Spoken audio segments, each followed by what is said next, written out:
Hey everyone, and welcome back to the Daily Dose. My name is Maddie, and I'm one of the ministers here at Calvary. We're so glad that you could tune in and join us today. And today we're talking about how much time does God need from you?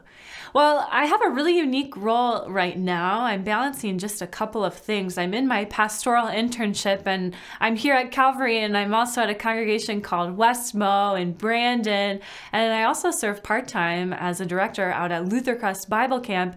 So I balance all of these things on a part-time basis, and I'm also a mom, and I'm also in school, and I'm also a wife and a friend and a daughter, and I've been balancing all of these things, and I've been trying to practice some good skills for managing all of those things. I've been working on my planner and sticking to a plan and having my priorities lined up for each day, and I've been talking to some mentors that I have about it. And one of my mentors suggested to me some block scheduling. It's been a really effective tool for me. Look into it if you haven't and you're working on prioritizing your time. And so I was blocking out my time for all the different projects that I oversee and manage, and this mentor looked at me and said, make sure you carve out one of the blocks to make sure that you have some intentional time to spend with God. I noticed that you're a little stressed out and you're a little tired, and making time for God in your week, it's really important. And I thought about it for a minute, and I said, well, my whole job revolves around the church. I do make time for God in my, in everything I do, basically. And my mentor said to me, no, make some time for your relationship with God, your spiritual life, your spiritual cup. Make time to just talk to God, just you and God.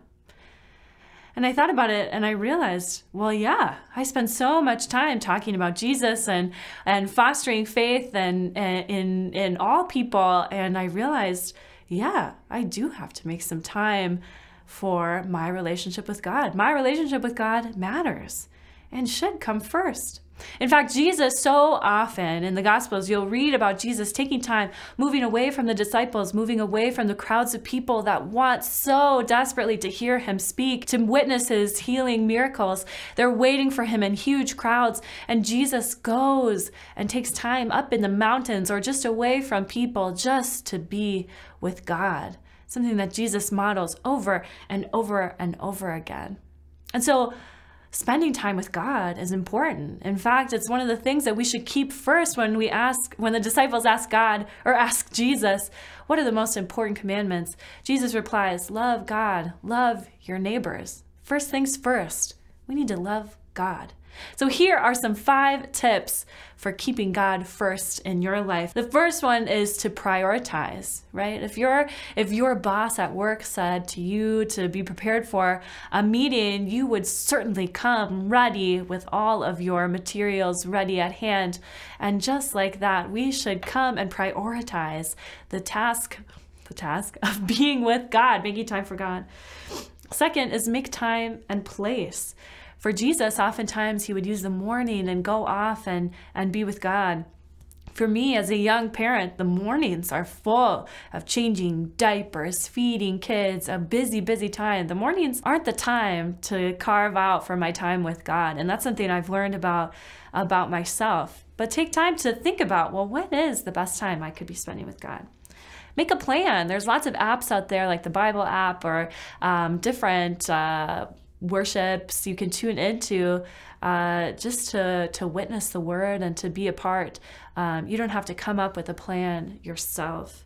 And to pray. Start with the Lord's Prayer. Pray about your time with God and just spend time talking with God. And then most importantly, listen. God is speaking through all the things around us, through the music that we hear, through the rustling of the trees, the birds in the sky, through your neighbor.